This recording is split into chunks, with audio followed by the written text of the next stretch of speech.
Hey, Keepers. What do you say? What do you know? This is the Keeper coming at you from the man cave.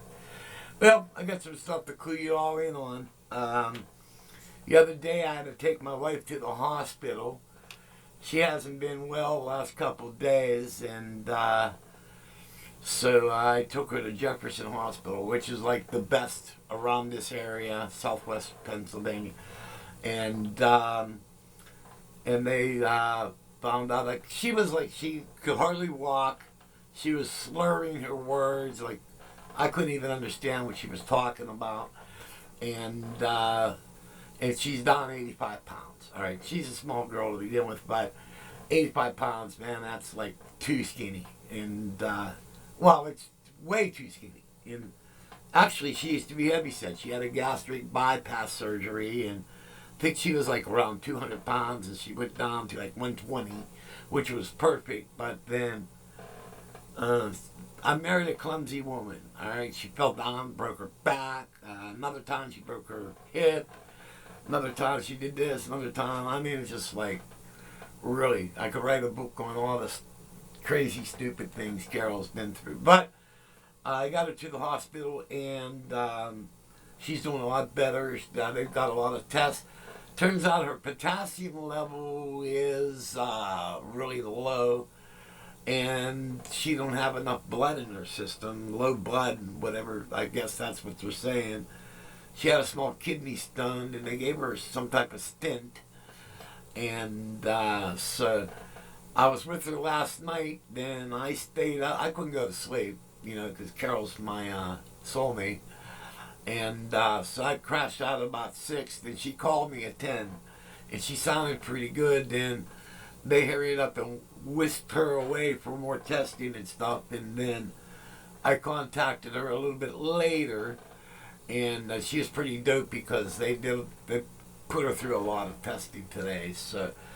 But so that's that. So if you guys follow me on Facebook, yeah, that's what's going on with my wife. All right. But she's in the hands of God, and God did not put me and Carol together to take her away from me yet. So I still got my other half. So that's that. I'm very optimistic on what's going on with her. Um, all right. So that is that. And then, well, this past Sunday I went to a recording studio, and I was laying in some tracks for these young guys. They're like in their 30s, early 40s, and they wanted the experienced keeper to come up and lay some tracks for them. And I had a really good time. They're young, but they got some really good songs. And this one song, it could be a hit, man. I tell you, I was making coffee this morning and I was humming it. So that's a sign of something special there. So, but I did some organ parts, some piano parts, some horn stuff, and some synthesizer stuff. And but the thing is I was playing, all right, and I was in the control room. And when I first started, there was like the engineer, and then I think there was a guitar player and a couple other people, all right. And then as I was playing, more people showed up. And one of the things I heard them say as I was laying, we were laying the tracks. So I was just listening through the studio speakers. I didn't have headphones on, so, but I was doing an organ solo, and I heard somebody say, "Listen to that old man play. Yeah, that old man can play," and stuff like that. And I'm thinking to myself, "Old man, wow." I used to be the younger guy in a band. All the bands I played in, I was always the youngest because I started so early in life. I mean, when I was 12, I was playing with professional musicians, because I come from a musical family, and, I just started early, But old man, wow, And, I am an old man, But where did the time go? I still, mentally, I still feel like, I still the crazy man I always was, but well, you got the body aches, the psoriatic arthritis, and all the stupid shit that comes with getting old. Bad eyes, bad hearing, you name it, I got it. But, old man, wow, you know, it's a real trip. You know, we're all getting old. For you young guys watching, cherish every day. You know, when you wake up in the morning and you fly out the house, that's something special. When you get older, you wake up in the morning and you hope for a good bowel movement, a nice cup of coffee, and you don't jump out of bed. You kind of slither. But, yeah, that's my old man story. But I really had a good time laying those tracks in. I haven't done any studio work probably in a year or so, a couple of years. And really fun, you know. Good engineer, very knowledgeable. I plan to get together with him because I like to go, you know, if you guys watch a lot of my videos, you know I'm more of a hardware guy than a software guy. I have everything I need to go software. The only thing that's stopping me is memory in my computers. My laptop needs more memory, and my PC needs more memory. The processor will handle it. There's a custom-made tower that I had made, and what is it? It's a quad-core Intel, but it will handle what I need to do. But when I upgraded to Windows 10, that ate up a big chunk of my memory, and also it's really slowed my laptop down. So, but when I get the extra money, I'm going to take the tower down to Elmo's, which is a computer place down by where I live, and I'm going to have them toss in a lot of. Well, I'm going to have them max out the RAM on the tower, and max out the RAM on my laptop. I name everything. My laptop's called Little Freddy, so Little Freddy will have all his memory in there. So that's what's going on. That's probably why you haven't. That's why you haven't been seeing any videos lately, because I've been busy doing stuff for my wife and you know, taking care of the house and plus the dog. Our dog's our child. He is a little child. He actually is, and he's sad, and so I'm doing things to make him get his mind off because he runs through the house. He'll look over at the couch where Carol is normally sitting and watching TV, and she's not there, and he'll start crying. Then it kind of makes me want to cry. So it's really sad. But I was, you know, Carol's my life, you know. But she's doing good. They're putting fluids in her, and we're gonna try to get some weight on her. So, but before I end the video, let's have some fun with a really cool keyboard. All right, and this keyboard is called the Roland VP-550. Now, there's two versions of this. All right, there's the VP-550, which is the one I have, and there's the VP. It's either the VP-730 or the VP-750. All right, don't quote me on that. And the VP-730 or whatever, I think it's a 61 note keyboard. All right, and it also has brass in it. All right, where the 550 has vocal, choirs, strings, and vocoders in it. All right, it's got a looper built into it, and it also has vocal percussion built into it. Really cool keyboard. So I'm going to turn you guys on to this thing. We're running direct line. We're using mics up on top of the camera, and we're running direct line out of the cave. All right, so this should give you a really good sound on this. All right, so let me relocate the camera so you can see the parapet. And raise this up here. All right. And this is the VP-550. Maybe a little bit of zoom. All right. Here's zoom. And let me turn my screen around here to make sure we have all sends. Yeah, very cool. Okay.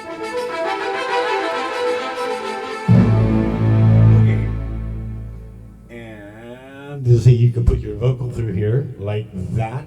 All right. And then, okay, you can play. You can do some strings.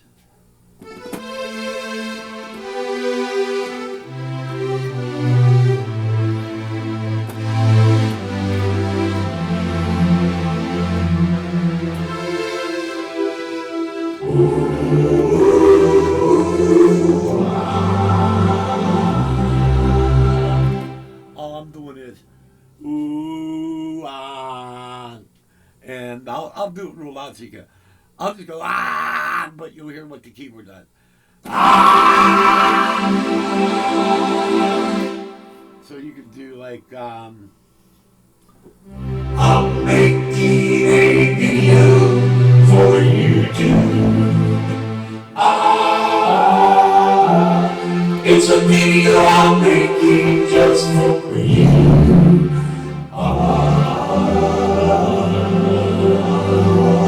It's a video I'm making for you to.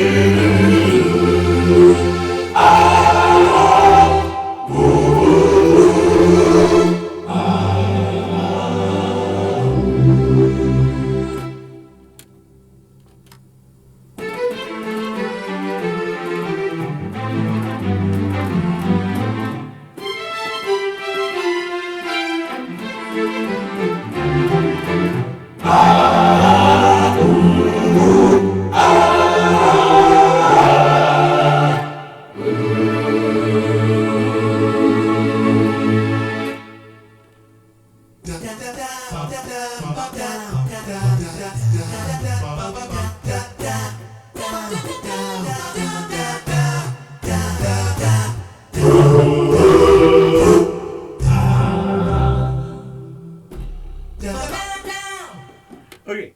Now kick in one of the vocoders. This is a vocoder. We're gonna use the vocal expression button. Oh yeah. We're gonna use the vocal expression button.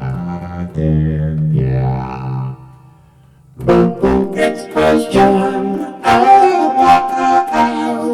Vocal expression. Oh yeah. Then you can mix the vocal scout in with that.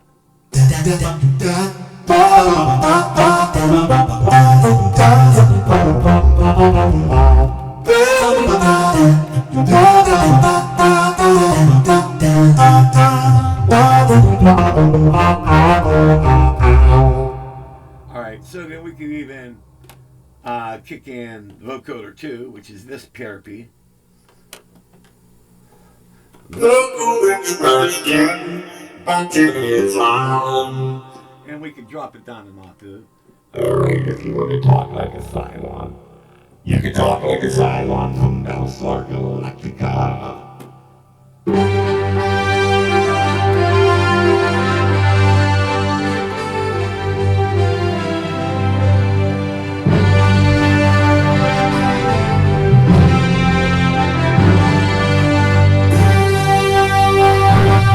Yeah, welcome to Battlestar Galactica.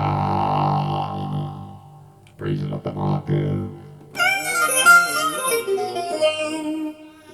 Do you feel like I do? Oh yeah, I do. Do you feel? Kick in The vocal scat.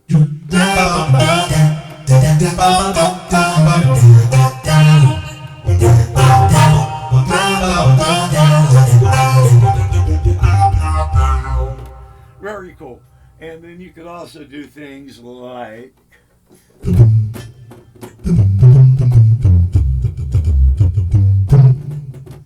okay, you could do stuff like that. Let's see, go back to this. And okay.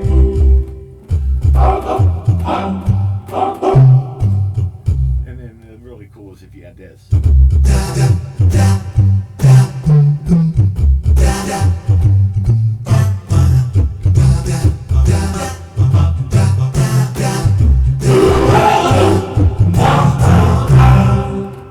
right, then you have another one.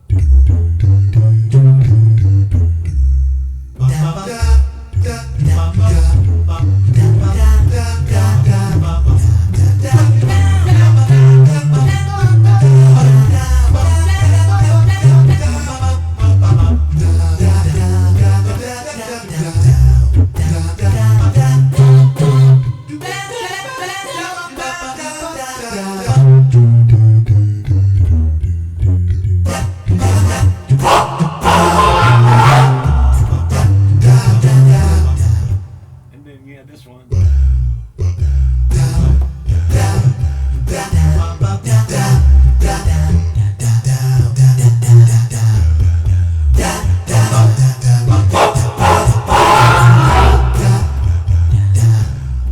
Alright, so then the last one is, come on.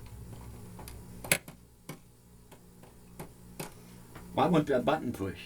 Did you guys do something to my button? Unless I'm on the wrong setting here with it.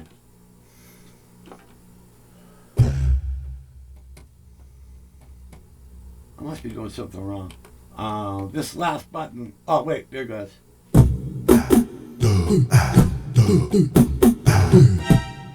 Alright, just kick that in.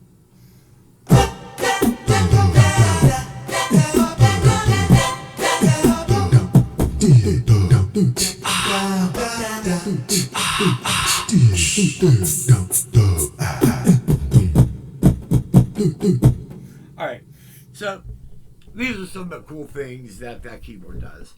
And I get the chance to sit on my ass. I got to sit on my ass, man. Okay? And that was the Roland VP-550. It's really cool.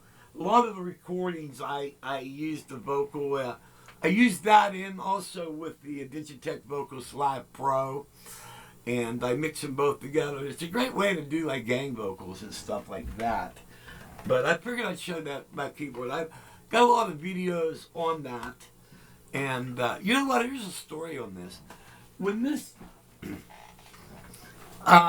check this out. Okay, I was watching a video, and I'm at work. All right, at the time I was an air conditioning heating technician, master tech. All right, so I was kind of in the upper levels of the company because I worked my way up to master tech. Yes. Anyway, so I was kind of hanging out. And in my office, I had my own computer, and I was just, doing stuff I shouldn't be doing. Like, rather than checking out scheduling and stuff like that, I was looking at musical equipment. And I saw a video. Ed Diaz, he was demoing the Roland VP-550. And he was doing stuff like this. Here, I'll set it up. Kick that off. Let's see there. And turn that off, and now we're on gospel. Alright, then bring this down, this one. Sweet, oh, sweet Carrie, coming for you, carry me home. Sweet, oh, Carrie, coming for you, carry me home. Okay, so, and I was watching all the stuff he was doing on his unit, all right? And I'm like freaking out because I'm a keyboard freak. That's what I do. And so the first thing, okay, and also I was working for, I worked for Agway Energy. And every year we get a bonus check on, what do you call it? Oh, profit sharing, all right? And I got my check. I got like $3,300, all right? And I'm going, okay, I got this money and the wife don't know about it. Yeah. See, this is money that the wife don't know about, which is good. Because if a wife knows about money, you're going to get this. Gimme. No. So I had the money, so I went to buy a new toy, all right? So now I watched the video on the VP-550, and then I call up to Pianos and Stuff, which is a big music store in my area, all right? So I call Pianos and Stuff in, and I go, hey, man, do you guys carry the Roland VP-550? And they go, yes. And I says, cool. I said, do you have it? And they go, yeah. All right. So, now, one of my best friends, he's a bass player in my band, that I grew up my whole life with this guy. He's like my brother, Ricky. I looked at Rick. I says, hey, Rick, what do you think? After work, let's just go straight from here to pianos and stuff. And he goes, oh, you want to spend money? And I says, yeah, but they sell bass guitars there. And he goes, yeah. Because he got a profit sharing check too. Same amount, right? So now, you got two musicians with $3,300 each going to a music store. Bad combination. All right, so we get up to pianos and stuff, and I go over to the keyboard department. And I says, hey man, I'm here to pick up the Roland VP-550. They're going, well, they're not in yet. And I says, well, I just called you and I asked you if you have them. And they go, well, we're getting them. I says, well, the guy told me they have them. I says, he must have misunderstood you or something. And so I'm like bummed out. So anyway, it was like a 40-minute drive from where we were at, And any drive going to Pittsburgh's not pleasant. I don't know if any of you guys ever been to Pittsburgh, but it's a horrible city. See, there are things called signs. And like to go around the block in Pittsburgh, it's impossible. And then also, they're fairly marked now, but back then they weren't marked so good. And it's insane to drive Pittsburgh. Do not drive in Pittsburgh. If you're normal, you won't be after you leave. All right, it's crazy because you can't go around the block. It's just anyway, back to the story. All right, so they didn't have the keyboard. All right, well, what are you gonna do? Well, the pianos and stuff is the name of the store. They have a ton of keyboards, a ton. Like owls of keyboards. So, while you're there, look around. Maybe Ricky took off to the bass guitar department. He's over there. He wanted to look up what says Hofner, like the bass, the Beatles. He always wanted a Hoffman bass or Hofner. Anyway, it was like a violin-looking bass. And he was over there trying to talk a deal out for that. So I'm over there. I think I'm jamming on a Jupiter or a Roland Jupiter or something, and the sales guy came over. He had a guy with him. Goes, hey man, there's somebody here I think you should meet. And I went, cool. And he goes, hey, this is so and so. He's a sales rep for Roland. And he goes, hey, how you doing? Then he goes, hey, I hear you on the Roland VP-550. And I says, yeah, I came here to get one. He goes, I got one in my car. He says, I was on my way up to New York to demo this. And he said, but I'll sell it to you. All right. Now, what pianos and stuff, they wanted $12.95 for the keyboard. All right. Now, this sales rep says, I'll sell you this keyboard for $11.50, no tax. All right. Brand new. I'm open. And I says, sold American. So so that's how I got the keyboard. All right. So I ended up getting it. Box, car, drive home, plug it in, play, have fun. Next thing I know, I'm getting calls from other keyboard players. Hey man, I heard you bought the Roland VP-550. I says, yeah. And they go, well, where are you live at? I said southwestern Pennsylvania, and down Bell Vernon, Charleroy, Madison, And they go, yeah, I'm about 30 minutes from you. Hey, would you mind if I come up to check out that keyboard? I was like the only guy in southwestern Pennsylvania that have that keyboard for a while. And I've had other keyboard players come down and play it so they could buy it. So I guess the people at pianos and stuff ratted me out to these guys. But yeah, they were on, actually when their order came in, they were practically sold out. So, but that's the story of the VP-550. It's kind of an oddball keyboard. I don't think they made a lot of them, and apparently not too many people know about them. All right, but they are a lot of fun, and it's one keyboard that will always be in my heard. So, also, if, some of you are on my Facebook. Hey, thank you guys for the prayers. I believe in the power of prayer. Carol's doing a lot better, and I guess she'll be home in a couple days, God willing. So, I ask that God may bless you all. Hope you enjoyed the video. And this is the old man signing off. Oh, by the way, when I get a copy of the studio stuff that I just did, I'm going to be getting a copy, so I'll turn you guys on to it. Okay, God bless. See you when I see you.